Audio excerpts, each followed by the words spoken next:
Alors, bonjour à vous tous.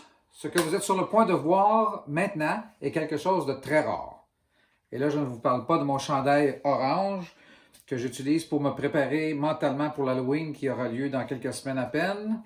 D'ailleurs, avec les cheveux qui allongent et la barbe aussi, j'aurai pas besoin de me déguiser fort pour me convertir en épouvantail.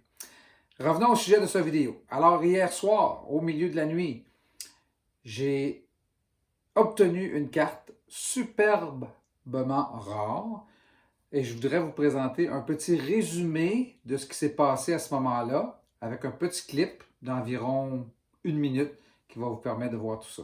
Regardez bien. Dans une boîte, on en retrouve 4 en général. On en a déjà 3 dans cette boîte-ci. Mais la catégorie suivante, là, ça devient intéressant parce que la catégorie suivante, on appelle ça les cartes majestiques. On va regarder notre paquet avant de poursuivre. Alors, Wounding Blow. Carte d'équipement. Helm of Eisenpeak pour le Guardian. Première carte rare. Oh! Energy Potion. Voilà. Jamais vu celle-là. Et la suivante. Rare. Là, il aurait fallu vous boucher les oreilles si jamais j'en avais une quatrième. Breakneck Battery. Non. Non. Wow!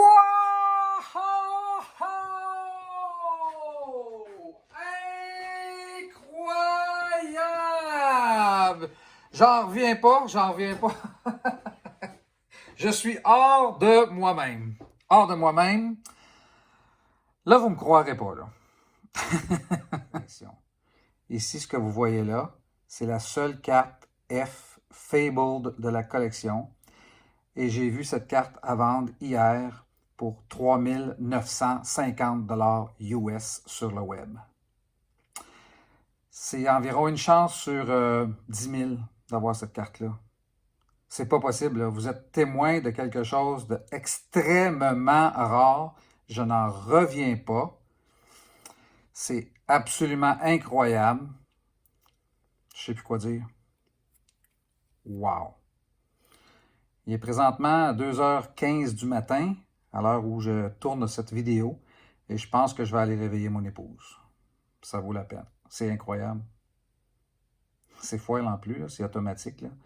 C'est la plus grande carte d'importance dans tout ce set-là, et c'est le Alpha set, le premier set que produit Flesh and Blood. Ce que ça va valoir dans le futur, j'en ai aucune idée. C'est un petit peu comme la Black Lotus dans la collection Magic. C'est la carte. Mais la carte. Il n'y en a seulement qu'une. Et je viens de l'avoir. Je ne peux pas le croire. Wow. Eh bien voilà. Comme je vous disais tantôt, c'est ce qui se passait hier soir à environ 2h45 du matin, je crois. Alors, avant de terminer cette courte vidéo, aujourd'hui, je voudrais simplement revenir un petit peu sur cette carte que vous voyez là. Cette carte extraordinaire, déjà d'une grande valeur, étant donné sa rareté. C'est aussi une carte dont le fini est sous forme de cold foil, un fini que l'on ne reverra pas dans la prochaine série Welcome to Wrath Unlimited Edition, alors que celle-ci sera reproduite dans l'édition Rainbow Foil. Ce qui fait en sorte que cette carte demeurera rare et sera de plus en plus prisée dans le futur. Alors, je me considère extrêmement chanceux, il va sans dire, d'avoir obtenu cette carte, simplement parce qu'en vérifiant la rareté, j'ai pu constater qu'il fallait ouvrir environ, en moyenne, entre 40 et 80 boîtes complètes de cartes pour espérer en obtenir une. Ce que ça veut dire, si on prend la moyenne de, disons, 60 boîtes à 24 paquets, c'est qu'on est à environ 13 ou 1400 paquets total, multiplié par 15 ou 16 cartes par paquet. On en est à environ une chance sur plus de 20 000 d'obtenir cette carte. Alors voilà, c'est fantastique, c'est extraordinaire. Je vous remercie d'avoir porté attention, d'avoir écouté cette vidéo. On se revoit très bientôt. Bye bye, merci.